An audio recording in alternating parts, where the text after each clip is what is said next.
नमस्कार मित्रांनो, तुमचं स्वागत आहे माझ्या चॅनलमध्ये स्टडी विथ बडी आणि मी मयुरेश आहे. आणि आज मी तुम्हाला शिकवणार आहे इनऑर्गॅनिक केमिस्ट्रीचा एक पार्ट, त्याला म्हणतो आपण पिरियॉडिक टेबल. ठीक आहे. तर पिरियॉडिक टेबल असा एक टॉपिक आहे जो आपल्याला कमी श्रमामध्ये जास्त मार्क मिळवून देतो, कारण ह्याच्यामध्ये आपल्याला काहीच करायचं नाही आहे, फक्त आपल्याला पाठांतर करायचं आहे आणि सारखे सारखे रिव्हिजन करायचे. ठीक आहे. हा धडा एक इतिहासासारखा आहे, ह्याच्यावर आपल्याला धडा पिरियॉडिक टेबलचा इतिहास शिकायचा आहे. तर पिरियॉडिक टेबलमध्ये पहिला आपल्याला बघायचं आहे की हा कसा कसा ह्याच्यामध्ये डेव्हलपमेंट होत गेलं, कसे कसे एलिमेंट वाढत गेले, कोण सायंटिस्टने त्यांचं डेव्हलपमेंट केलं आहे पिरियॉडिक टेबलमध्ये, आपल्याला हे सगळं बघायचं आहे. परत periodic trends, metals, non metals, metalloids, मेटलचे कॅरेक्टरिस्टिक्स आणि काही आपण क्वेश्चन बघणार टॉपिकच्या शेवटी, आणि पिरियॉडिक टेबल कसा लिहायचा हे पण सांगणार आहे. ओके. आपण सुरुवात करूया पहिला हिस्टॉरिकल डेव्हलपमेंटमध्ये.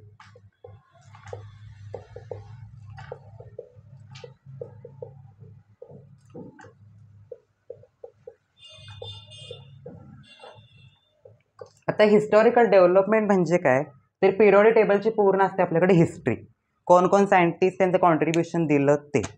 तर पहिला मी सायंटिस्ट सगळी नावं लिहितो आणि मगच आपण एक एक डिस्कस करूया, कारण फार छोटे छोटे आहेत, एवढे तुम्हाला देणार नाही आहेत. ठीक आहे.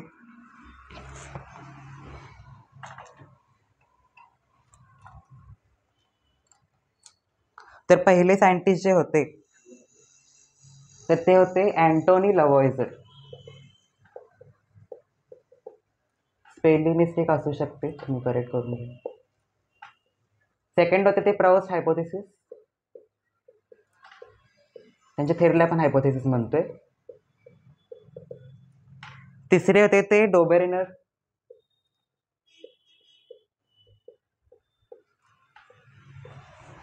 चौथे होते ते चान कार्टिस.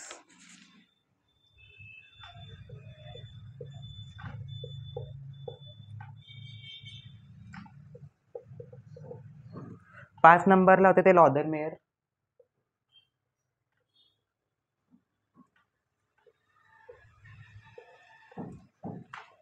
आणि हे डोबेरेनर. सॉरी डोबेरेनर नाही, मेंडेलिव्ह, डिमित्री मेंडेलिव्ह.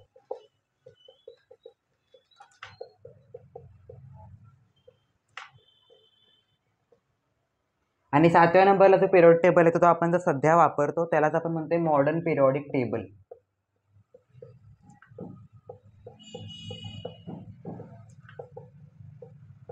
तर हा सिक्वेन्स व्यवस्थित करून ठेवायचा आहे, कारण सिक्वेन्सवरच क्वेश्चन विचारतात पहिल्यांदा या टॉपिकमध्ये, कोण कसं सिक्वेन्सनी पिरियॉडिक टेबलचं डेव्हलपमेंट केलेलं आहे. ठीक आहे. जर आपण डेव्हलपमेंट बघितली पहिल्या सायंटिस्टची, तर यांचं नाव आहे अँटोनी लवॉयझर. ह्यांना पण फादर ऑफ केमिस्ट्री असं पण म्हणतो. तर सगळ्यात प्रथम आपल्याला जाणून घ्यायचं आहे की 1800 मध्ये टोटल 31 एलिमेंटचा शोध लागला होता, आणि 1865 म्हणजे 1865ला नियरली 62 एलिमेंट 63 एलिमेंटचा शोध लागला होता. ठीक आहे. हे आपल्याला लक्षात ठेवायचं आहे. आणि नाव आत्ता टोटल 118 एलिमेंट्स हे नोन आहेत, आणि ह्या सगळ्यांचा स्टडी आपल्याला हे पिरियॉडिक टेबल थ्रू करायचं आहे. ठीक आहे. तर पहिला आपण बघूया सायंटिस्ट लवॉयझर. त्यांनी क्लासिफिकेशन केलं मेटल अँड नॉन मेटलमध्ये. ठीक आहे. तर हे आपण पहिला रब करूया, लवॉयझर बघूया.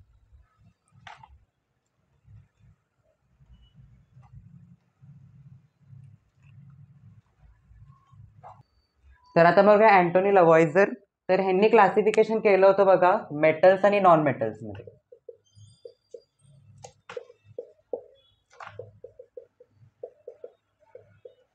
आता ह्यांनी क्लासिफिकेशन केलं होतं मेटल्स अँड नॉन मेटल्समध्ये. तर ह्यांच्या सांगण्यानुसार मेटल जे असतात, आपण आता डिफरन्शिएट करूनच लिहूया असं, जेणेकरून तुम्हाला अभ्यासाला चांगलं होईल. हे एनसीईआरटी मध्ये नाही, खरं क्वेश्चन आलेला आहे ह्याच्यावर. समजा एम हा मेटल आहे आणि तो इलेक्ट्रॉन देतो. Metals have tendency to give electron और lose electron. But non metal, त्यांनी काय म्हटले, नॉन मेटल आहे समजा एन, तो इलेक्ट्रॉन घेऊन त्याचा एक आयन बनवतो निगेटिव्ह चार्ज. असं ह्यांनी सांगितलेलं होतं. मेटल जे असतात कायम ते इलेक्ट्रॉन देणारच आणि नॉन मेटल इलेक्ट्रॉन घेणार. ठीक आहे. तर जसे ह्यांनी क्लासिफिकेशन केलं त्याबद्दल यांचे थोडे ड्रॉबॅक पण होते, तर ड्रॉबॅक पण आपण बघायचे. तर बघा, मेटल्स तर इलेक्ट्रॉन देतात बरोबर आहे, नॉन मेटल्स पण घेतात बरोबर आहे, पण असे काही पिरियॉडिक टेबलमध्ये एलिमेंट आहेत जे मेटल्सचं पण बिहेवियर शो करतात आणि नॉन मेटल्सचं पण बिहेवियर शो करतात. आणि त्यांना आपण मेनली म्हणतो मेटॅलॉइड्स. त्यामुळे यांची जी थेअरी आहे तिथं फ्लॉप गेलेली आहे, एवढं तुम्ही लक्षात ठेवा. लवाझरने क्लासिफिकेशन केलं होतं मेटल्स अँड नॉन मेटल्समध्ये, ठीक आहे. आणि मेटॅलॉइड्स असल्यामुळं ह्यांची थेअरी गेली फेल. तर पहिले सायंटिस्ट इथं संपतात आपले लवाझर. सेकंड आपल्याला बघायचे ते आहेत प्राउस्ट हायपोथेसिस. त्यांच्या थेअरीला पण होते हायपोथेसिस.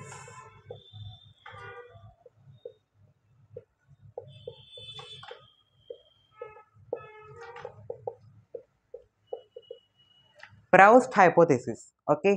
ह्यांच्या सांगण्यानुसार मी स्टेटमेंट रीड करतो बघा. He assume that all elements are made up of hydrogen.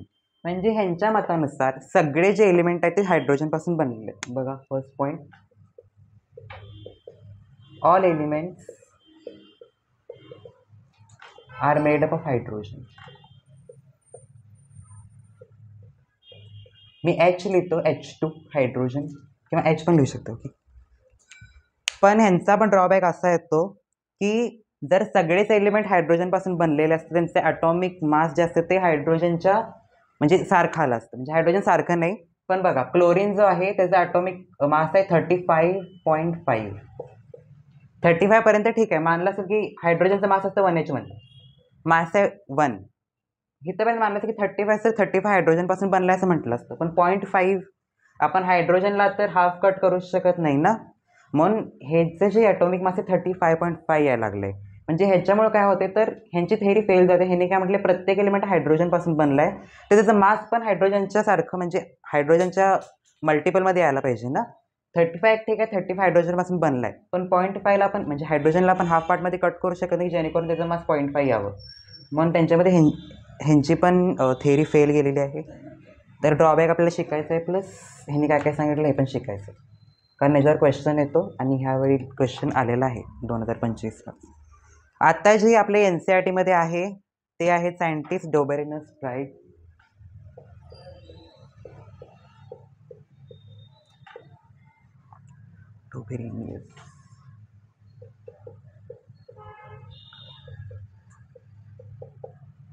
आता नावातच आहे ट्राइड. ट्राइड म्हणजे काय, ग्रुप ऑफ 3. ट्रायडलाच आपण काय म्हणतोय, ग्रुप ऑफ 3. त्यांनी काय केलं होतं तर 3 एलिमेंटचा ग्रुप केला होता, ठीक आहे. 3 एलिमेंट म्हणजे फॉर एक्झाम्पल बघा, लिथियम, सोडियम अँड पोटॅशियम असा ट्रायड होता. तर ह्यांच्या मतानुसार पहिला जो एलिमेंट आहे फर्स्ट एलिमेंट आणि थर्ड एलिमेंट जो ग्रुपमधला आहे त्यांचं जे मीन आहे, त्यांच्या मासचं जे मीन आहे, ओके, मास मीन आपण म्हणूया, ते इक्वल टू सेकंड एलिमेंट होतं. म्हणजे सांगायचा उद्देश असा आहे की मास ऑफ लिथियम आपण मीन कसं काढतोय, मास ऑफ के अपॉन 2 ना, जेवढे काही नंबर आहे तेवढे अपॉन 2. मग हे इक्वल कोणाच्या येणार आहे, मास ऑफ Naच्या इक्वल येणार आहे. तर ह्यांनी 3 ट्रायड केले होते सांगण्याप्रमाणे. पण यांचे ड्रॉबॅक काय आहेत तर प्रत्येक एलिमेंट आपण ट्रायड थ्रू करू शकत नाही, कारण काहीच एलिमेंटला ॲप्लिकेबल होते, त्याच्यामुळं हे आपण नाही करू शकत. हे एवढाच ड्रॉबॅक आहे फक्त.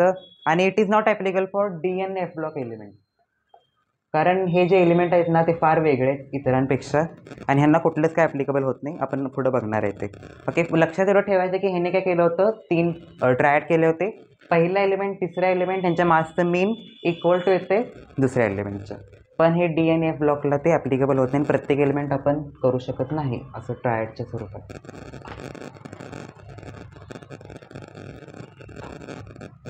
थर्ड आहेत ते चानकार्टिस, थर्ड नाही फोर्थ.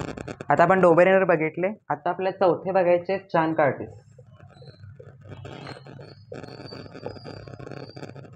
ह्यांनी एक सिलेंड्रिकल टेबल बनला एलिमेंटचा. सिलेंड्रिकल होता, ह्याचं स्ट्रक्चर काय तुम्हाला NCERTमध्ये नाही दिलं, पण फक्त थोडंसं सांगायचं म्हणजे ह्यांनी नॉन एलिमेंटला इन्क्रीजिंग ॲटॉमिक वेटनं सिलेंड्रिकल टेबल बनवला आणि डिस्प्ले केलं. ह्यांच्याबद्दल एवढंच आहे, ह्यांनी फक्त एक सिलेंड्रिकल फॉर्म बनवला आणि डिस्प्ले केलं त्या एलिमेंटला इन्क्रीजिंग ॲटॉमिक वेट. कारण आपले जे पहिले सायंटिस्ट आहेत ते सगळे एलिमेंट क्लासिफाय करतात इन्क्रीजिंग ॲटॉमिक वेट, त्यालाच आपण म्हणते पिरियॉडिक लॉ. ते आपण थोडं शिकणार आहे ह्याच टॉपिकमध्ये. ह्यांच्याबद्दल एवढंच लक्षात ठेवा, एनसीईआरटीमध्ये पण एवढंच आहे. ओके, फक्त तो मी पहिल्यांदा क्रम सांगितला होता, तो क्रम फार महत्त्वाचा आहे कारण त्याच्यावर क्वेश्चन येतात आणि क्वेश्चन आम्ही तसे सोडवल्यात पण. 5वे आहेत न्यूलँड. ह्यांनी दिला law of octave. Law of octave म्हणजे काय, जसं आपल्या इंडियन म्युझिक सिस्टीममध्ये आहे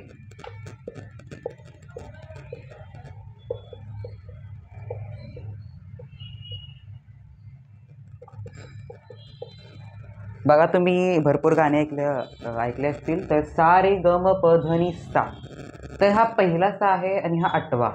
ह्यांची प्रॉपर्टी सेम आहेत ना. अशाच प्रकारे त्यांनी काय केलं, तर प्रत्येक 8 एलिमेंटच्या ग्रुपमध्ये जो पहिला एलिमेंट येणार आहे त्याची प्रॉपर्टी आणि जो 8वा एलिमेंट येणार त्याची प्रॉपर्टी ही सेम असते, असं कोण सांगतात, न्यूलँड. आणि त्यांच्याच लॉला आपण म्हणतो लॉ ऑफ ऑक्टेव्ह. तर जसं इंडियन म्युझिक सप्तक आपण बघतो, पहिल्या साथ आणि 8व्या साथची प्रॉपर्टी सेम दिसतात, तसंच पहिल्या एलिमेंटच्या आणि 8व्या एलिमेंटची प्रॉपर्टी सेम दिसते. ठीक आहे. आणि ह्याचं ड्रॉबॅक आहे, तर valid up to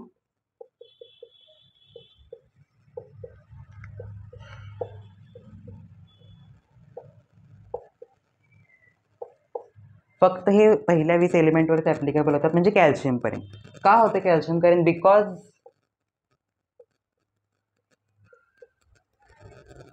at 21th element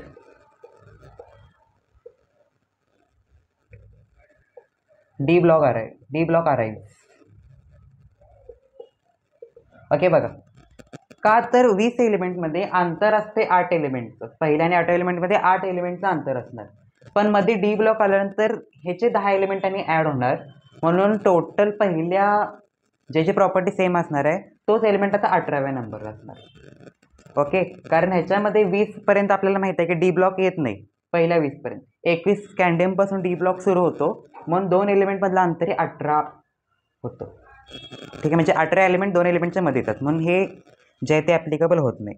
ठीक आहे, लक्षात ठेवायचं एवढं की न्यूलँड ह्याने लॉ ऑफ ऑक्टेव्ह मानला. ऑक्टेव्ह म्हणजे काय, तर 8 ग्रुप, की पहिले 8 एलिमेंट्स. पहिल्या एलिमेंटची प्रॉपर्टी जसे ते 8व्या एलिमेंटची प्रॉपर्टीज असणार, आणि फक्त 20व्या एलिमेंटपर्यंत व्हॅल्यूड होतं अप टू कॅल्शियम. कारण 2 एलिमेंटच्या मधला गॅप असतात 8 एलिमेंट 2 एलिमेंटच्या मध्ये, पण मध्ये डी ब्लॉक आल्यामुळं काय होतं, तर 18 एलिमेंटचा गॅप होतो तो. ठीक आहे, हे ह्यांची थेरी पण इथं फेल गेली.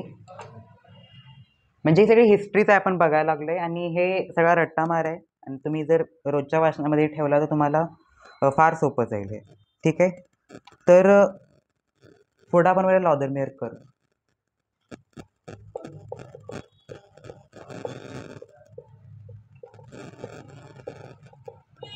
पाचवा नंबर. आता लॉदरमेअर कर्वलाच मेंडेलचा जो पिरियड टेबल आहे मेंडेलिव्हचा, त्याच्याच पिरियॉडिक फंक्शनसाठी ह्यांनी काय दिला, बेस दिला. तर हे फार इम्पॉर्टंट सायंटिस्ट आहेत, कारण इथूनच आपला स्टडी हा डीपवर जातो. पहिले जे 3-4 सायंटिस्ट होते ते एवढे डीप काय नाही आहेत एनसीईआरटीमध्ये होते, त्यांचे ड्रॉबॅक आणि त्यांनी काय केलं एवढंच तुम्हाला लक्षात ठेवायचं आहे. पण इथून पुढं तुम्हाला हे व्यवस्थित करायला लागणार. त्यांनी काय केलं, तर ॲटमच्या काही प्रॉपर्टीज आहेत, फिजिकल प्रॉपर्टी, जसं की ॲटॉमिक व्हॉल्यूम, ॲटॉमिक मास आणि बॉइलिंग पॉईंट आणि मेल्टिंग पॉईंट. मास येत नाही, ॲटॉमिक व्हॉल्यूम, त्याचं बॉइलिंग पॉईंट, त्याचा मेल्टिंग पॉईंट, ह्याला प्लॉट केलं त्यांनी ॲटॉमिक वेट बरोबर, आणि त्यांना रिपीटेड काही कॅरेक्टरिस्टिक सेम यायला लागले. आणि तो जो कर्व आला ग्राफचा त्यालाच म्हणतो आपण लॉदरमेअर कर्व. आणि त्या कर्ववर बघा पीकला कुठले एलिमेंट असणार, डिसेंडिंग पोझिशन, असेंडिंग पोझिशन, तिथे तिथे कुठले एलिमेंट असणार हे आपल्याला बघायचं. ठीक आहे, तर मी कर्व म्हणजे ग्राफ काढतो. वाय ॲक्सिसवर त्यांनी फिजिकल प्रॉपर्टीज ऑफ ॲटम, म्हणजे ॲटमच्या फिजिकल प्रॉपर्टीज. मी शॉर्ट फॉर्म यूज करतो, बॉइलिंग पॉईंट, मेल्टिंग पॉईंट आणि ॲटॉमिक व्हॉल्यूम, त्याला मी AV लिहितो. Okay, boiling point, melting point आणि ॲटॉमिक व्हॉल्यूम, त्याला त्यांनी कोणाबरोबर केलं, ॲटॉमिक वेट.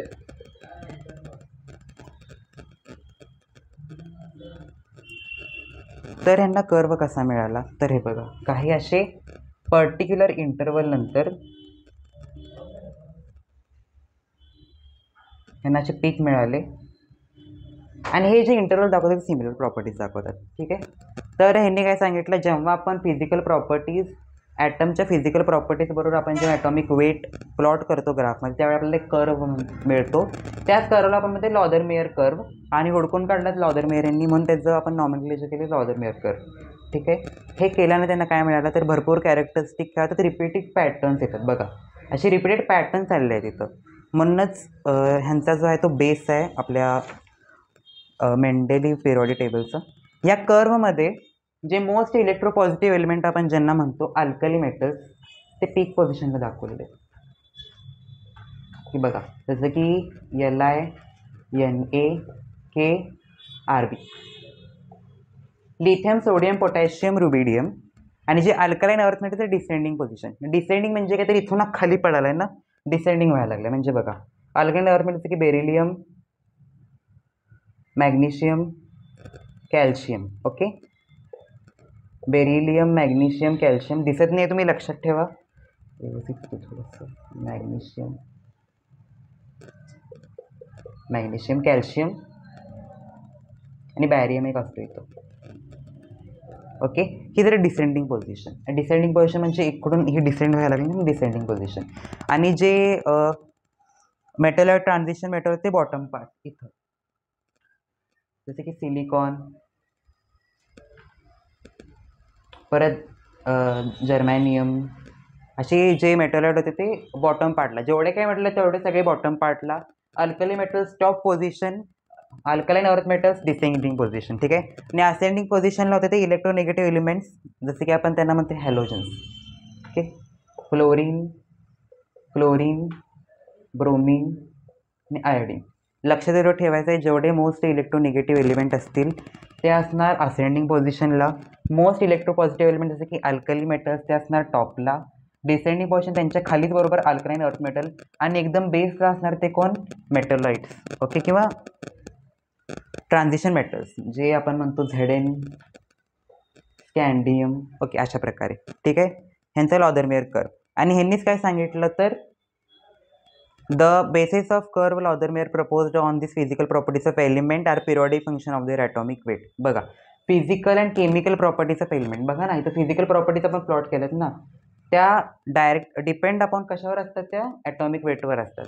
आणि हाच जो स्टेटमेंटचा बेस होता तोच ठरला मेंडेलिव्ह पिरियॉडिक लॉचा बेस. आणि ह्याच्यावरच मेंडेलिव्ह यांनी आपला पिरियॉडिक लॉ त्यांचा पिरियड टेबल केला जो आपल्याला डीपमध्ये शिकायचा. कारण त्यांच्याच पिरियड टेबलवर थोडे चेंजेस करून आपण मॉडर्न पिरियड टेबल बनवलेलं आहे.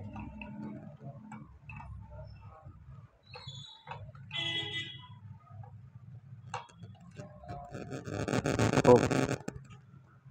आता आपल्याला बघायचं आहे Mendeleev periodic law most important.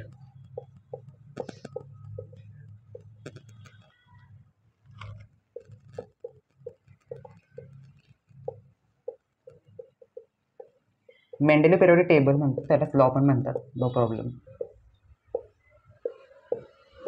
आणि हा फॉर इम्पॉर्टंट आहे कारण ह्याच्यावर ह्याचे प्रॉपर्टीज किती रोजमध्ये किती ग्रुप्समध्ये ह्यांनी केलं, किती सिरीज होत्या हे विचारतात. आणि ह्यांचे ड्रॉबॅक्स पण जर तुम्ही 11वीला असाल तर ते थेरीला पण विचारतात. आपण बघूया.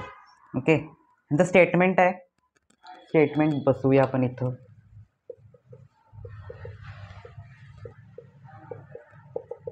Physical and chemical properties of element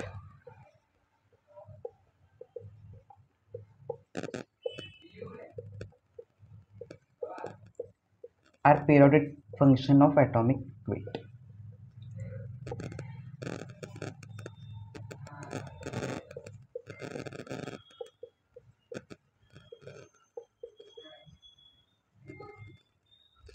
आणि ह्या स्टेटमेंटला म्हणतोय आपण मेंडेलिव्ह पिरियॉडिक लॉ. ठीक आहे. तर डेफिनेशनला पण हा 1 मार्कला येतो. आणि काही वेळेला MCQला पण आला आहे. ॲटॉमिक वेटच्या जागी त्यांनी ॲटॉमिक नंबर पण देतील. तर MCQमध्ये पण आहे. तो स्टेटमेंट सोपंच आहे. Physical and chemical properties of element are periodic function of atomic mass. हे सांगितलं होतं पहिला लॉदरमेयरनी. तो बेस होता ह्याचा आणि ह्यांनी व्यवस्थित त्याचं क्लासिफिकेशन केलं. ठीक आहे. तर आपल्याला ह्यांचं बघायचं तर क्लासिफिकेशन कॉन्ट्रीब्युशन.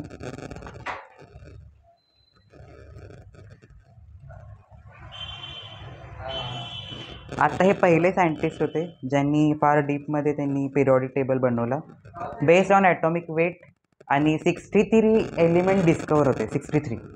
ओके, एलिमेंट किती डिस्कवर होते? 63 एलिमेंट्स.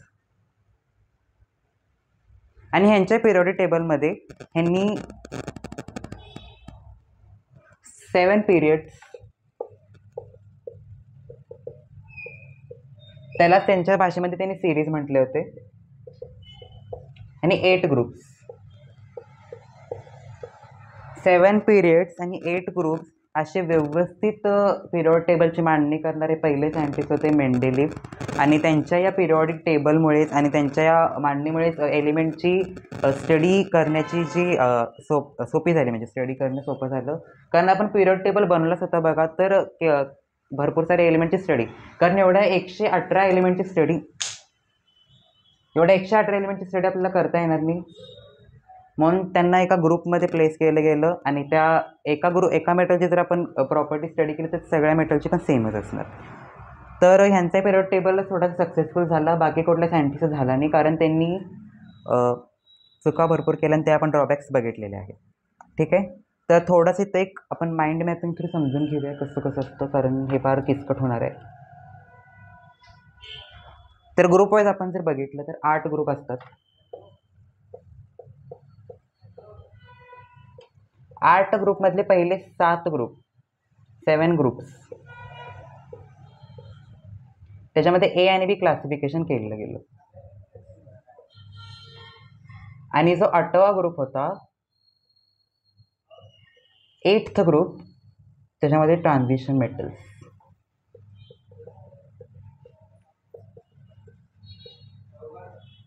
बघा, 8 ग्रुप होते. 8 ग्रुपमधले पहिले जे 7 ग्रुप होते त्यांच्यामध्ये आपण ए आणि बी असे गट पाडले, त्यांनी पाडले होते. आणि 8th ग्रुपमध्ये there are place transition metals. ठीक आहे, तर 7 ग्रुपमध्ये ए काय सांगतात, तर ए सांगतात आपल्याला, ए म्हणजे ए सबग्रुपमध्ये त्यांनी रिप्रेझेंटेटिव्ह एलिमेंट पोट केलं होते, नॉर्मल एलिमेंट. ओके, जसं की अल्कलाईन अर्थ मेटल्स, ते एमध्ये. आणि बीमध्ये त्यांनी काय केलं होतं, तर ट्रान्झिशन एलिमेंट बी ग्रुपमध्ये. ठीक आहे, आणि 8व्या एलिमेंटमध्ये 9 एलिमेंट होते 8 ग्रुपमध्ये, जे 9 एलिमेंट्स आणि 3 रोज होते, म्हणजे 3 रो 3 एलिमेंट असे होते. आणि त्या एक रोमध्ये असे 3 एलिमेंट होते, आणि असे 9 एलिमेंट ते त्याच्यामध्ये होते ट्रान्झिशन मेटल्स. हे झालं 8 ग्रुपमध्ये. ठीक आहे, आणि 7 सिरीज होते, सिरीजला आपण म्हणते पिरियड्स, की त्यांच्या पिरियड टेबलमध्ये.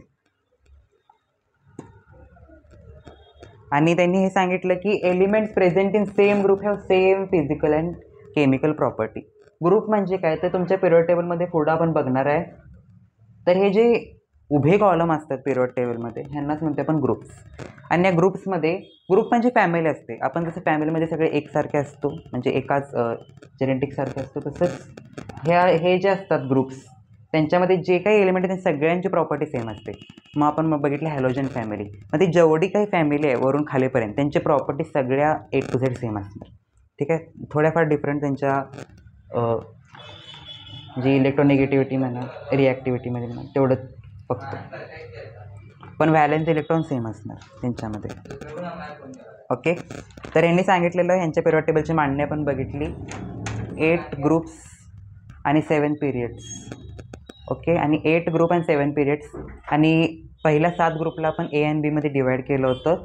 आणि ए म्हणजे दाखवत होतं आपल्याला जे रिप्रेझेंटेटिव्ह एलिमेंट होते ते, आणि बी म्हणजे बीमध्ये होते ते ट्रान्झिशन एलिमेंट्स.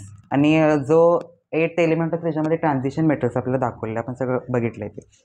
आता ह्याच्यामध्ये आपल्याला शिकायचं आहे मेरिट्स आणि डिमेरिट्स. तर फार इम्पॉर्टंट आहे थेअरी पेपरला आणि MCQला सुद्धा. तर हेडिंग देत नाही परत मेंडेलीव, मेरिट्स. मेरिट्स म्हणजे काय, ॲडव्हान्टेजेस, म्हणजे ह्यांच्या या पिरियडिक टेबलच्या मांडणीमुळे आपल्याला काय काय मदत झाली. आणि डिमेरिट्स पण बघणार आहे, म्हणजे डिमेरिट्स म्हणजे ह्यांनी काय काय चुका केल्या, म्हणजे त्या चुका झाल्या त्यांच्याकडून. तर बघा, पहिला merits, study of element become easier.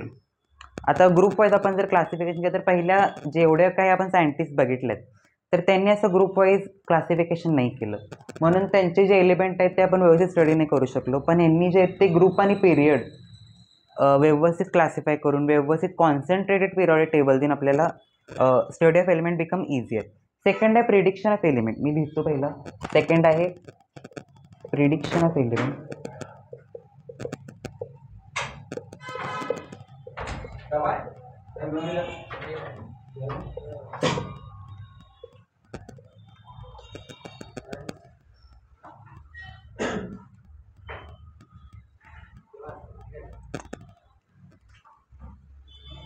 Prediction of elements, यांनी भरपूर एलिमेंट हे प्रिडिक्ट केलेले आहेत. आणि प्रिडिक्शन ऑफ न्यू एलिमेंट्स, यांनी म्हणजे नवीन नवीन एलिमेंट शोधून काढले, म्हणून यांच्या वेळी 63 एलिमेंट होते.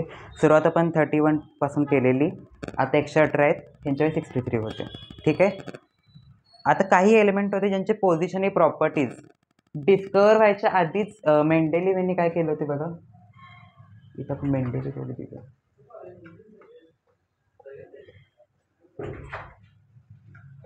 मेंडेलिव्ह पिरियड टेबलमध्ये त्यांचे मेरिट्स आपण बघितले. त्यांनी प्रेडिक्शन ऑफ न्यू एलिमेंट्स, परत त्यांनी काय केलं तर भरपूर ग्रुप वाईज आणि पिरियड वाईज त्यांनी क्लासिफिकेशन केलं, म्हणून स्टडी ऑफ एलिमेंट सोपा झाला फार.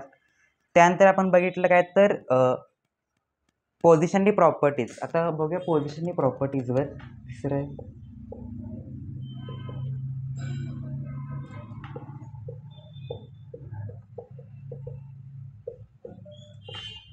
आता पोझिशनली प्रॉपर्टीज. तर बोलायचा मुद्दा असा आहे की पोझिशन, त्यांनी एलिमेंटची व्यवस्थित पोझिशन मांडलेली आहे, म्हणजे त्यांनी एलिमेंट व्यवस्थित त्या त्या ठिकाणी पोझिशनला ठेवलेले आहेत, कारण स्टडी खूप इझी झालेला आहे त्यांचा. ठीक आहे. कारण काय होतं तर ग्रुप वाईज त्यांनी क्लासिफिकेशन केल्यामुळे त्यांनी प्रत्येक पर्टिक्युलर ग्रुपमध्ये सेम टाईपचे एलिमेंट टाकून स्टडी आपल्याला फारच सोपा केला आहे त्यांनी. पुढं आपल्याला बघायचं म्हटलं तर काही त्यांनी ब्लँक प्लेसेस पण ठेवल्या. ओके. आता काही काही ह्यांनी पिरियड टेबलचं तयार केला आणि त्याच्या ठिकाणी त्यांनी एक ब्लँक प्लेसेस सोडल्या, कारण त्यावेळी ते एलिमेंट डिस्कवर नव्हते. पण त्या एलिमेंटचे त्यांनी ॲटॉमिक मास, त्यांचं प्रिडिक्शन हे नियरली इक्वल टू होतं जे आत्ताचं मास आहे ते, त्याला आपण म्हणूया हे राहू दे, मी फक्त तोंडी सांगतो.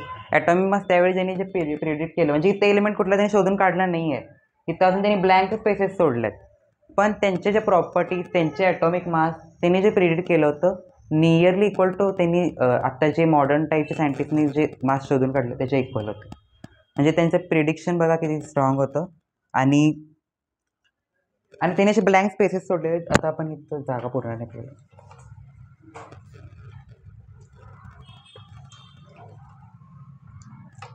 समजा इथं सिलिकॉन आहे, सिलिकॉन, ॲल्युमिनियम,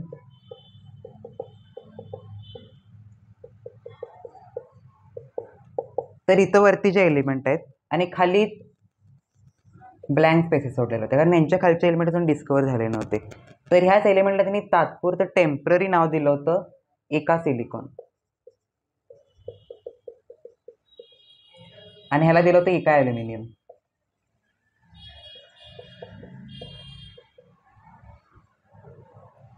असे ब्लँक स्पेसेस सोडले होते. आणि भरपूर एक्झाम्पल आहे, जसं की एका बोरॉन, ह्याच्या खालच्या एलिमेंटला म्हणतो एका बोरॉन, आणि एका मॅग्नीज. एन सी आर टीमध्ये नाही आहे हे, पण असावं म्हणून एका मॅग्नीज.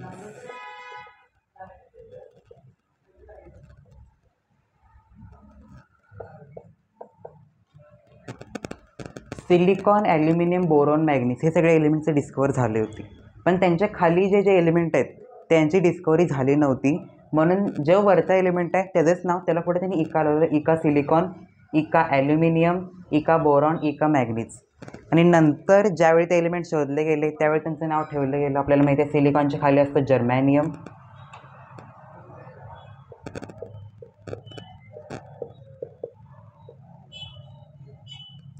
गॅलियम,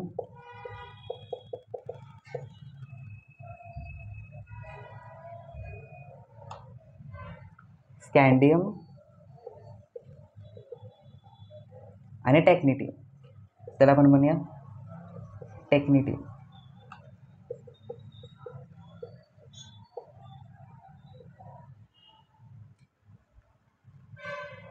तर असे हे एलिमेंट आहेत ते डिस्कवर नंतर झाले. आणि मी पहिला सांगितलं होतं त्यांनी जे एलिमेंट डिस्कवर झाले नव्हते त्यांचा ॲटॉमिक मास त्यांनी प्रिडिक्ट करून ठेवलं होतं, आणि सेम ज्यावेळी मॉडर्न सायंटिस्ट त्यांचं ॲटॉमिक मास शोधून काढलं त्यावेळी हे नियरली इक्वल आले. ओके, हे त्यांचं ॲडव्हान्टेज झालं. आपण पहिला ॲडव्हान्टेज बघितलं, त्यांनी मोस्ट कॉन्सन्ट्रेटेड पिरियड टेबल म्हणजे ग्रुप वाईज क्लासिफिकेशन केलं, मग स्टडी सोपा झाला. Second, prediction of new element, Naveen element त्यांनी शोधून काढले. तिसरं, हे वॅकंट प्लेसेस डिस्कवर व्हायच्या आधीच त्यांनी याचे प्रॉपर्टीज आणि कॅरेक्टरिस्टिक आणि मास सांगितलेलं होतं, जे एक्झॅक्ट इक्वल आले होते. आणि त्याला नाव दिलं होतं वरच्या एलिमेंटसारखं, जसं की इका सिलिकॉन, इका ॲल्युमिनियम, इका बोरॉन, इका मॅग्नीज. अगे नंतर त्या एलिमेंटच्या शोधावर त्यांची नावं चेंज केली गेली. आणि काय बघा, त्यांनी ॲटॉमिक मासेस करेक्ट पण केले. जे आधीच्या सायंटिस्टनी जे धरून चालले होते जे ॲटॉमिक मासेस, ते त्यांनी करेक्ट केले. ठीक आहे, त्यांनी ॲटॉमिक मासेस करेक्ट केले कोणाकोणाचे, तर बघा gold, AU, iodine, PT, indium, aluminium पण आहेत, प्लॅटिनम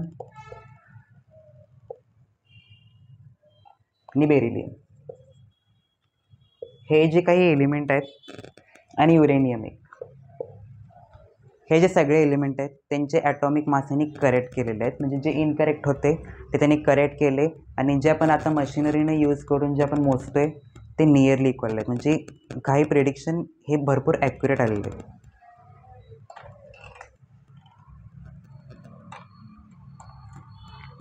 आता मेंडेलीव ज्यावेळी पिरियड टेबल क्लासिफिकेशन करत होते त्यावेळी त्यांच्या काळामध्ये असं नोबेल क्लासेस डिस्कवर झाले नव्हते, म्हणून त्यांना आपण 0th ग्रुपमध्ये ठेवलेलं होतं. ओके, आणि मेंडेलीव पिरियॉडिक टेबलला धक्का न लावता ज्यावेळी ते एलिमेंट डिस्कवर झाले नोबेल गॅसेस त्यावेळी त्यांना 0th ग्रुपमध्ये ठेवलं, म्हणजे जेणेकरून मेंडेलीवच्या पिरियॉडिक टेबलला डिस्टर्ब व्हायला नको. कारण त्यांनी पिरियड टेबल एवढा छान मांडला होता ज्याच्या थ्रू स्टडीज होता तो फार सोपा गेला. ओके, इथं आपले संपले मेरिट्स म्हणजे मदत. आपल्याला काय काय मदत झाली, काय काय चांगलं त्यांनी केलं पिरियड टेबलमध्ये बघा. परत रिवाइज करूया आपण. Study of element become more easier due to concentrated structure of period table. त्यांनी ग्रुप वाईज आणि पिरियड्स वाईज क्लासिफिकेशन केलं होतं. प्रिडिक्शन ऑफ न्यू एलिमेंट त्यांनी प्रिडिक्ट केले होते.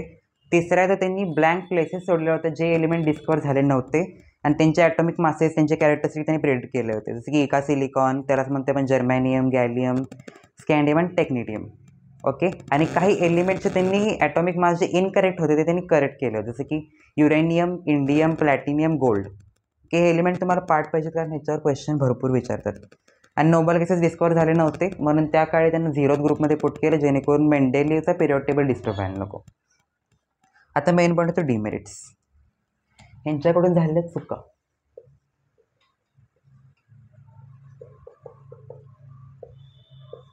डिमेरिट्स बघा. Hydrogen shows properties like both alkali metals and halogen. आपल्याला माहिती आहे मॉडर्न पिरियड टेबल सुद्धा आपण इथं जर पिरियड टेबलचं सेंटरला आपण हायड्रोजन पुट करतोय म्हणजे हा अल्कली मेटल सारखा पण कॅरेक्टरिस्टिक दाखवतो आणि हॅलोजन पण. ओके, मग हायड्रोजनला पुट कुठं करायचं हा एक प्रॉब्लेम होता. सेकंड आहे ते ॲटॉमिक वेटचं आयसोटोप. तुम्हाला आयसोटोप माहिती आहेत का? आयसोटोप्स म्हणजे काय तर same atomic number, short form वापरतो, but different atomic mass. Same atomic number but different atomic mass, त्याच एलिमेंट्सला आपण म्हणते आयसोटोप. म्हणजे एक दुसरा एलिमेंट एकामेकाचा आयसोटोप कसा होतो तर त्यांचे नंबर सेम पाहिजे खरं मास डिफरंट पाहिजे. फॉर एक्झाम्पल हायड्रोजन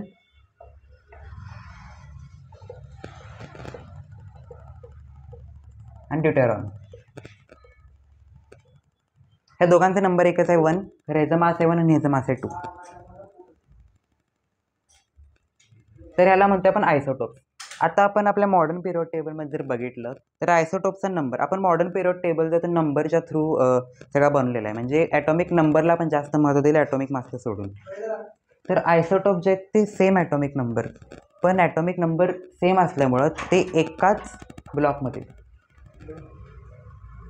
बघा. म्हणजे हायड्रोजन पण इथंच आणि ड्यूटेरॉन पण इथंच येणार म्हणजे सेम ॲटॉमिक नंबर. ह्याचा ॲटॉमिक नंबर असणार 1. पण त्यावेळी त्यांनी ॲटॉमिक वेटला कन्सिडर करून ॲटॉमिक नंबरला कन्सिडर करता ॲटॉमिक वेटला कन्सिडर केलं. आता मॉडर्नमध्ये ॲटॉमिक नंबर सेमच आहे त्याच्यामुळे एकाच ठिकाणी 2 एलिमेंट प्लेस होऊ शकतात. हायड्रोजन आणि हायड्रोजनचे सगळे आयसोटोप मॉडर्न पिरियड टेबलमध्ये एकाच आपल्या ह्या छोट्या ब्लॉकमध्ये आपण प्लेस करतोय. पण त्यावेळी डिफरंट ॲटॉमिक मास होता त्याच्यामुळं डिफरंटली पुट करायला पाहिजे होते. पण त्यावेळी आयसोटोपला त्यांना पुट करता झालं नाही, म्हणून हा एक ड्रॉबॅक होता. पहिला हायड्रोजनचे कॅरेक्टरिस्टिक जो तो अल्कली मेटलचा पण दाखवतो आणि हॅलोजनचा पण दाखवतो, म्हणजे नोबेल गॅससारखा पण दाखवतो. आणि दुसरा आहे ते आयसोटोप्स, कारण ॲटॉमिक वेट डिफरंट होतं त्यामुळे डिफरंट स्थान पाहिजे ना, कारण आपण बघतानाच बघितलं की फिजिकल आणि केमिकल प्रॉपर्टीचं पहिलं म्हणजे periodic function of their atomic mass. आयसोटोपमध्ये मास डिफरंट असते, डिफरंट जागा पाहिजे पण जागा डिफरंट नाही मिळाली, म्हणून हे एक डिमेरिट होतं. म्हणून आयसोटोप मेंडेलिव्हच्या पिरियड टेबलमध्ये नव्हतेच. तिसरे एलिमेंट आहे काही ॲनोमलस पेअर. आता तुम्हाला काही पेअर दिलेलं आहे तिथं.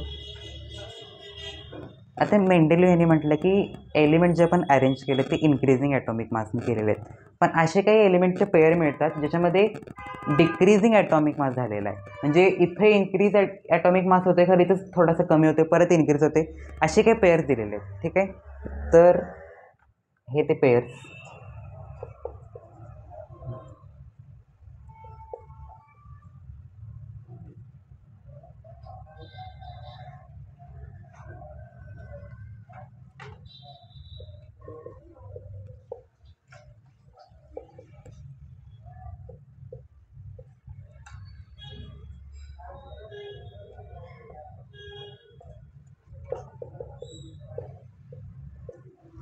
आता आपल्याला माहिती आहे ॲटॉमिक मास काय व्हायला पाहिजे, इन्क्रीज व्हायला पाहिजे, म्हणजे ह्याचं कमी असायला पाहिजे, जास्त असायला पाहिजे, पण असं होत नाही. ह्याचं मास जास्त आलं, ह्याचं मास कमी आलं, मग त्यावेळी ॲटॉमिक मासच चुकला आहे असं मेंडेलिव्हनं म्हणून त्यांनी फक्त कॅरेक्टरिस्टिक्स लक्षात ठेवलं आणि त्या पद्धतीनं त्यांनी क्लासिफाय म्हणजे पोट केलं एलिमेंट्सने. ह्याचं जर ॲटॉमिक मास आपण बघायचं म्हटलं तर तुम्ही कॅल्क्युलेट पण करू शकता. खरं ह्याचं मास आहे 39.9 आणि ह्याचं मास आहे 39.1. त्यांनी म्हटल्याप्रमाणे इन्क्रीजिंग ॲटॉमिक मास असायला पाहिजे, खरं इथं बघा फरक किती पडतो आहे. ह्याचा मास आहे 39.9 आणि ह्याचा मास आहे 39.1. अशाच प्रकारे सगळ्यांचा मास बघा 127.5 आणि 127, 58.9 आणि ह्याचं आहे आय थिंक 58.6 आणि 232, 231.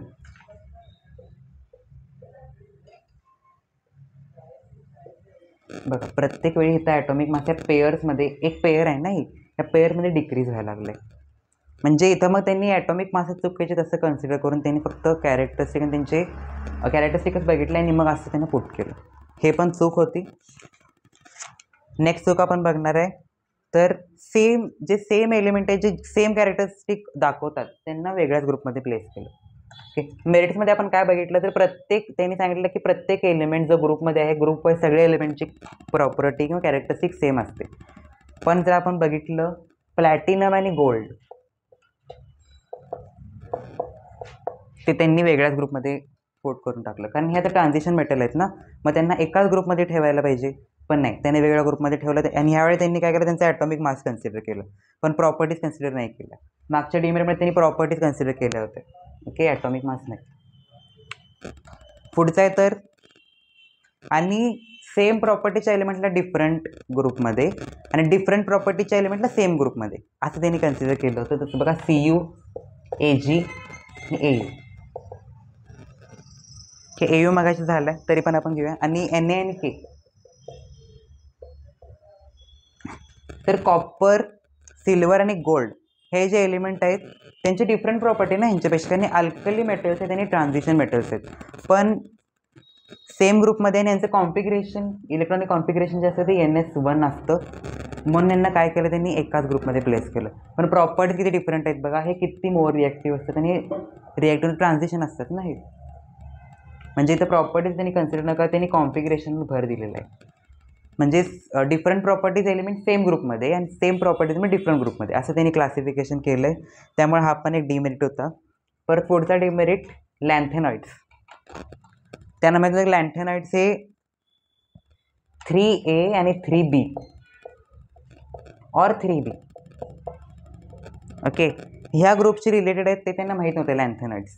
ठीक आहे, हे एक डिमेरिट आहे, छोटा आहे. आणि एक्सप्लेन करू शकले नाही की physical chemical properties related group म्हणजे रिपीटेड कसे होतात.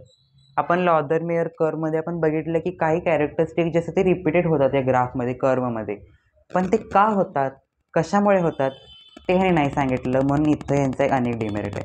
बघा आपण डिमेरिट कुठले कुठले बघितले तर फर्स्ट ऑफ ऑल हायड्रोजनचं पोझिशन. तो आपल्याला नोबल गॅससारखं पण ॲक्ट करतो आहे, तो अल्कली मेटलसारखं पण ॲक्ट करतो आहे. म्हणून त्याला ठेवायचं कुठं? सेकंड आहे तर आयसोटोप, कारण त्याने ॲटॉमिक वेटला जर कन्सिडर केलं तर आयसोटोपचं ॲटॉमिक वेट डिफरंट येतं. मग डिफरंट स्थान पाहिजे, डिफरंट पोझिशन पाहिजे, पण त्यांनी आयसोटोपला ठेवलंच त्यांच्या पिरियॉडिक टेबलमध्ये. तिसरं आहे तर त्यात त्यांनी इन्क्रीजिंग ॲटॉमिक वेटमध्ये एलिमेंट अरेंज केले होते, पण काही असे पण आपण ॲनालॉगस पेअर बघितलेले आहेत ज्यांच्या एलिमेंटमध्ये डिक्रीजिंग ॲटॉमिक वेट आपण बघितलेलं आहे. कुठले कुठले एलिमेंट आहेत बघा ते? Argon,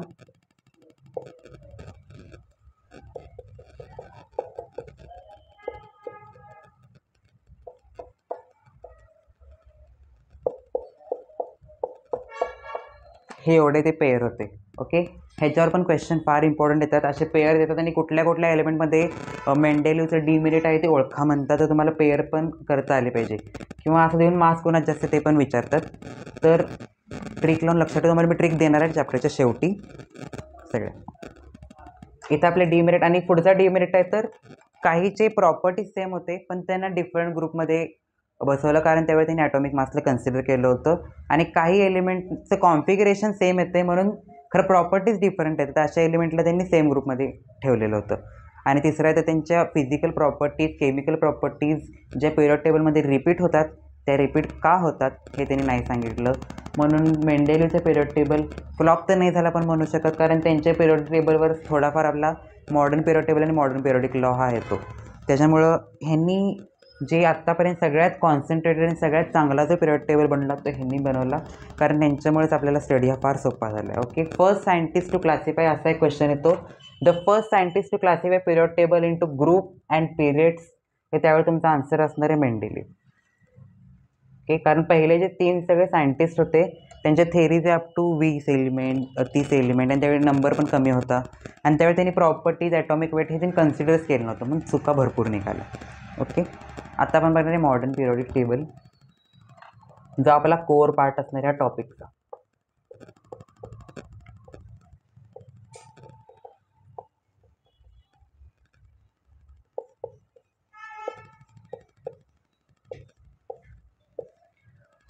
modern periodic table. आता इथं तुमची पिरियड टेबलची हिस्ट्री संपली. जे जे सायंटिस्ट होते, जे जे सायंटिस्टचा क्रम होता तो लक्षात ठेवा, मेरिट्स डिमेरिट लक्षात ठेवा, आणि इथून आपला चॅप्टर हा सुरू होते मेन चॅप्टर. आणि ह्याच मॉडर्न पिरियड टेबलमध्ये आपल्या कॅरेक्टरिस्टिक त्यांनी बघायच्या. ठीक आहे, सर्वप्रथम आपण बघूया की बेस कोण काढला, कारण आपण बेस पहिला बघतोय. तर मॉडर्न पिरियडिकच्या वेळी ॲटॉमिकचे सबस्टिक्वेंट्स, ओके, ॲटॉमिक पार्ट्स आपण म्हणूया, ॲटम्सचे पार्ट,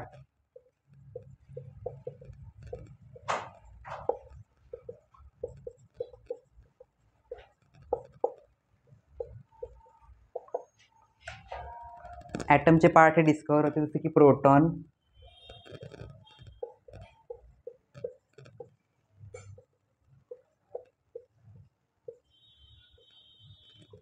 पहिले जे सायंटिस्ट आहेत त्यांच्यावेळी हे अजून ॲटमचे जे पार्ट आहे ते डिस्कवर नव्हते, पण आता मॉडर्न पिरियड टेबलच्या वेळेला त्यांनी प्रोटॉन, इलेक्ट्रॉन, न्यूट्रॉन डिस्कवर्ड होते.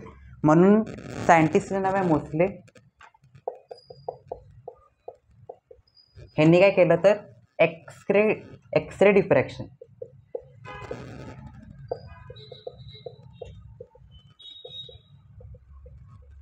त्यांनी ॲटम थ्रू एक एक्सरे डिफ्रॅक्शन मेथड केली, आणि त्यांना कळालं की जो फ्रिक्वेन्सी आहे त्याला आपण म्हणते अंडररूट म्यू, तो डायरेक्टली प्रपोर्शनल कुणाच्या होता?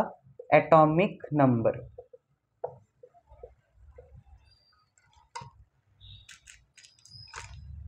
मग प्रत्येक जे एलिमेंट आहे त्यांची फ्रिक्वेन्सी वेगवेगळी असणार, आणि त्यांची फ्रिक्वेन्सी वेगळी असल्यामुळे ॲटॉमिक नंबरला त्यांनी कन्सिडर केलं. म्हणून ह्या ठिकाणी आपला मॉडर्न पिरियड टेबल जो आहे तो पूर्णपणे ॲटॉमिक नंबरवरच अवलंबून आहे. ठीक आहे, कारण ॲटॉमिक नंबर जे ते मोर फंक्शनल ॲटॉमिक वेटपेक्षा, कारण ॲटॉमिक वेट कधी कधी पॉईंटमध्ये पण येतं, त्यामुळे कन्सिडरेशन करायला थोडंसं अवघड जातं. पण ॲटॉमिक नंबर हे मोर फंक्शनल असतं ॲटॉमिक मासपेक्षा, म्हणून त्यांनी एक्सरे डिफ्रॅक्शन एक्सपेरिमेंट वापरले, आणि त्यांनी सांगितलं की जे फ्रिक्वेन्सी ज्यावेळी रेडिएट होतात ॲटम्समधून, ज्यावेळी आपण एक्सरे डिफ्रॅक्शन करतो ॲटम थ्रू, ते डायरेक्टली प्रोपोर्शनल ॲटॉमिक नंबरच्या. हे कळालं तुम्हाला. आणि हाच होता मॉडर्न पिरियॉडिक लॉचा बेस, जो मोस्ले यांनी दिला, आणि आपल्याला आता मॉडर्न पिरियॉडिक लॉ लिहायचं आहे. हा थेअरी पेपरला पण सायंटिस्ट नाव लक्षात ठेवा मोस्लेच्या एनसीईआरटीमध्ये आहे. आतल्याचं थोडंसं थेअरीचं पार्ट बघायचं.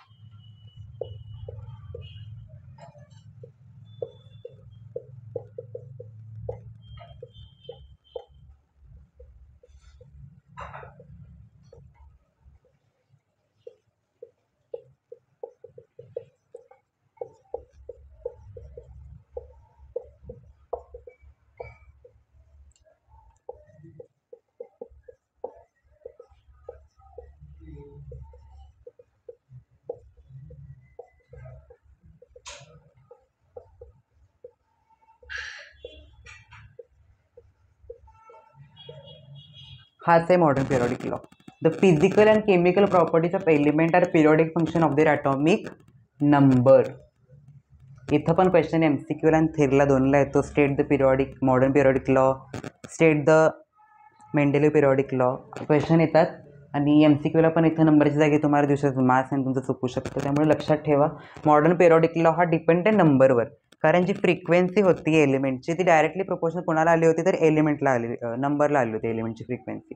म्हणून आपण नंबरला मोस्ट फंक्शनल म्हणतो ॲटॉमिक वेटपेक्षा. म्हणून आपला पूर्ण मॉडर्न पिरियड लॉ नंबरवरच आहे एलिमेंटच्या. ठीक आहे. आता मॉडर्न पिरियड टेबलमध्ये आपल्याला माहिती आहे there are 18 groups and 7 periods. Okay, 18 group असतात आणि 7 पिरियड्स असतात म्हणजे 7 सिरीज असतात. ठीक आहे.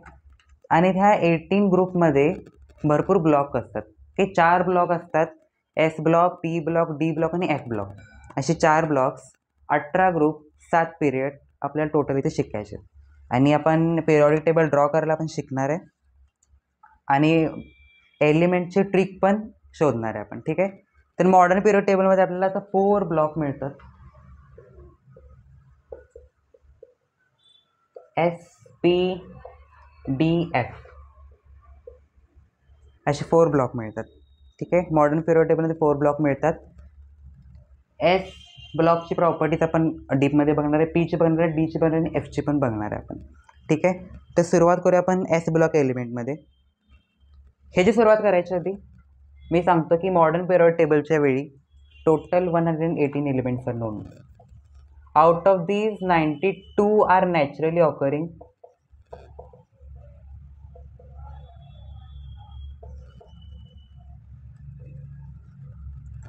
आणि बाकी सगळे आहेत ते आपण नंतर मॅनमेड तयार केलेले आहेत. ठीक आहे.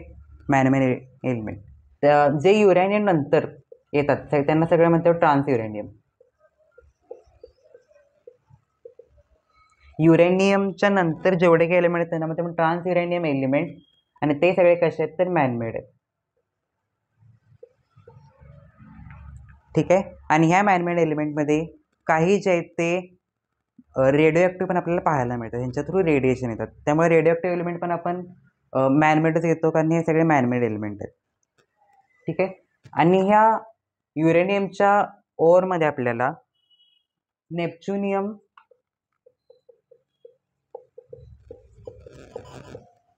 प्लुटोनियम हे एलिमेंट आपल्याला युरेनियमच्या ओरमध्ये बघायला मिळतात. ठीक आहे. नेपच्युनियम, प्लुटोनियम, ॲक्टिनियम आणि प्रोॲक्टिनियम.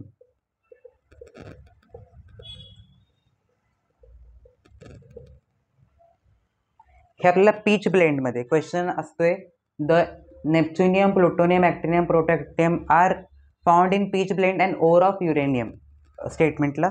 तर हे तुम्ही लक्षात ठेवा NCERTमध्ये आहे. ठीक आहे. आपण जर NCERT थ्रू जर बघितलं असता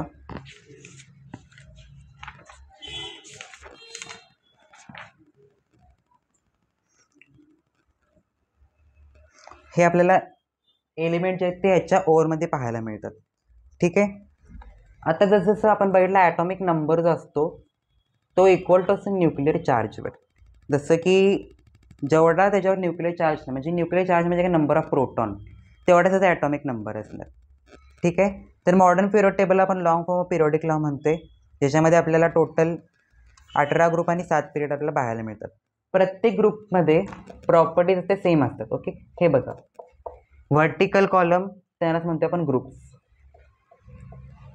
क्वेश्चन येतो ग्रुपमध्ये का एलिमेंटच्या प्रॉपर्टी सेम असतात.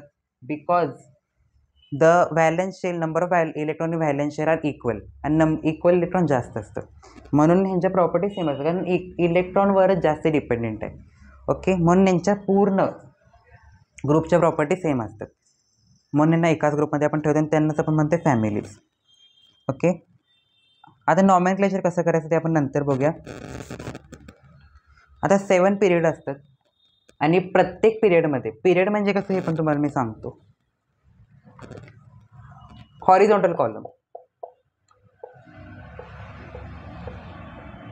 व्हर्टिकल असतात ग्रुप आणि हॉरिझॉन्टल असतात पिरियड्स.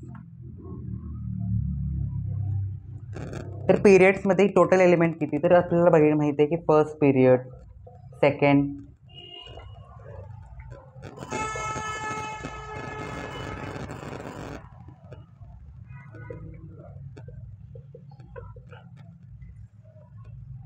पहिल्या पिरियडमध्ये आपल्याला दोनच मेटल एलिमेंट पाहायला मिळतात. दुसऱ्यामध्ये 8, तिसऱ्यामध्ये 8, चौथ्यामध्ये 18, पाचव्यामध्ये 18, सहाव्यामध्ये 32. पण 6व्या आणि 7व्या ग्रुपमधले 14 एलिमेंट जे असतात, लक्ष द्या, 6व्या आणि 7व्या एलिमेंटमध्ये जे 14 एलिमेंट असते बाहेर कडून आपण त्यांना पोट करतोय लॅन्थेनॉइड्स आणि ॲक्टिनॉइड्समध्ये. ओके, ह्यांच्यातून आपण 14 एलिमेंट काढून आपण खाली 2 जे एफ ब्लॉक एलिमेंट आपण ज्यांना म्हणतो तेच आहे ते. म्हणजे टोटल आपल्याला 7 पिरियडमध्ये 2, 8, 8, 18, 18, 32 असे टोटल नंबर ऑफ एलिमेंट पाहायला मिळतात. आणि ह्यातले 6व्या आणि 7व्यामधले ईचमधले 14 काढून आपण लॅन्थेनॉइड्स आणि ॲक्टिनॉइड्समध्ये पोट करतो. त्यांनाच आपण म्हणतो एफ ब्लॉक एलिमेंट्स. आता पाहायचं आपलं नॉमेनक्लेचर. नॉमेनक्लेचर एलिमेंटचं करायचं कसं? हे जे नॉमेनक्लेचर त्यांनी दिलेलं आहे ते एलिमेंटच्या डिस्कवरीच्या आधीचं नॉमेनक्लेचर आहे. म्हणजे समजा तुम्ही जर एलिमेंट डिस्कवर केला त्याच्या नावाच्या आधी पहिला आपण जो एलिमेंट डिस्कवर करतो नियरली स्मॉल अमाऊंट असू शकतो किंवा तो अनस्टेबल असू शकतो, आणि नियरली तर हाय ॲटॉमिक नंबरचा एलिमेंट जो फार अनस्टेबल असतो. ठीक आहे, आणि अशा एलिमेंटमध्ये त्यांचं कॅरेक्टरायझेशन आणि हायली म्हणजे कॉस्टली इक्विपमेंट आपल्याला करायला लागतं त्याचं कॅरेक्टरायझेशन. म्हणून त्या एलिमेंटला आपण तोपर्यंत एक कॉमन म्हणजे टेम्पररी नाव देतो आणि ते नाव सजेस्ट करतं IUPAC, international union of practical and applied chemistry. तर ह्यांच्या थ्रू आपण जी एलिमेंट आपण पहिला डिस्कवर करणार आहे ह्याच्या थ्रू आपण त्याचं पहिला क्लासिफिकेशन करतो आहे आणि नंतर डिस्कवर झाल्यानंतर ह्याचं एक स्पेशल नाव ते देतं एलिमेंटचं. ठीक आहे, तर प्रॉब्लेम कशामुळे आला तर 104 नंबरचं जे एलिमेंट आहे, एलिमेंट 104, त्यालाच नाव आहे रुदरफोर्डियम. हा एलिमेंट पहिला सोव्हिएतनी पण डिस्कवर केला आणि अमेरिकननी पण डिस्कवर केला. मग डिस्कवरी घ्यायची कोणाची हा प्रॉब्लेम येतो.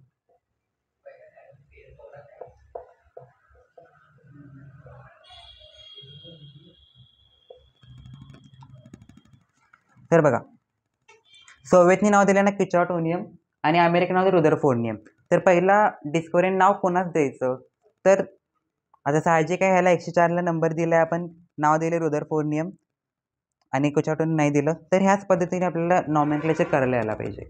ओके, हे जे नाव आहेत एलिमेंटचे ते आपण का समजा एक सायंटिस्ट आहे आणि त्यांनी त्या गावातून जर एलिमेंट शोधून काढलं तर त्या गावाचे नाव किंवा सायंटिस्ट नाव त्यांना ट्रिब्यूट देण्यासाठी आपण वापरतो. पण जोपर्यंत एलिमेंट डिस्कवर होत नाही किंवा त्याचं कॅरेक्टरायझेशन आयडेंटिफिकेशन संपत नाही तोपर्यंत आपण काही आयुपॅक रूलनं त्याचं नाव देतो. आता काही नंबर आहेत सिंगल त्यांना आयुपॅकने नेम दिलेले आहेत. ओके, काही प्रिफिक्स किंवा काही सफिक्स असतात.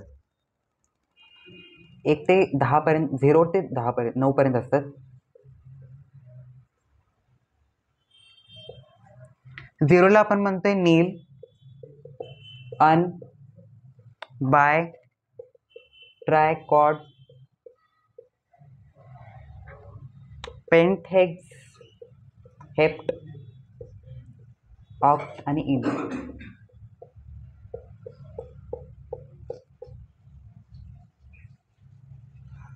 असे एलिमेंट आहेत. समजा जर मला एलिमेंट 109 नंबरचा आहे तर ह्याला पण रूल भरपूर काय काय आहेत. ठीक आहे, कसं आहे तर डबल एन नाही चालत, सॉरी डबल आय नाही चालत, डबल एन चालू शकतो. म्हणजे जर एलिमेंटच्या नावामध्ये जर डबल आय येत असेल तर डबल आयला आपण डबल 2 न घेता आपण सिंगल कन्सिडर करतो आय. खरं डबल एनला चालतं, double N okay it's okay नाव देताना. ठीक आहे, आता जर म्हटलं 109 नंबरचा एलिमेंट हा अजून मी डिस्कवर करायचा आहे, याचं कॅरेक्टरायझेशन चालू आहे, तात्पुरतं याचं नाव आपण ठेवण्यासाठी आपण काय करतो तर 0ला आपण माहिती आहे 0ला म्हणतात नील, 1ला म्हणतात अन, नील, अन म्हणजे 1ला आपण इथे अन म्हटलंय, 0 नील, आणि 9ला आपण म्हणते इन. आणि रूल एक असा आहे, टोटल नंबरचे जर आपण इथं कोड घातले तर शेवटी IUM वापरायचं. मग या एलिमेंटचं नाव होतं अननील इनियम. ओके, डबल आय नाही चाललं, डबल आयच्या ऐवजी आपण करतो सिंगल आय कन्सिडर, पण डबल एन चालतं. बघा इथं मी डबल एन वापरले. आणि ज्या वेळेची डिस्कवरी कंप्लीट होईल त्याच एलिमेंटला आपण म्हणतो हॅसियम. असे असे तुम्ही भरपूर प्रॅक्टिस करू शकताय आणि असे पण क्वेश्चन काही वेळेला MCQ मध्ये तुम्हाला विचारले जाऊ शकतात. आता आपण डायरेक्ट जम्प करणार आहोत काही प्रॉपर्टीजवर मॅट्रिक्स. इथं आपण या टॉपिकचा अर्धा पार्ट कव्हर केलेला आहे आणि अर्धा पार्ट आपण नेक्स्ट लेक्चरला कव्हर करणार आहे. ठीक आहे, तर आजचं लेक्चर तुम्हाला कसं वाटलं तुम्ही नक्की कमेंट करून सांगा. धन्यवाद.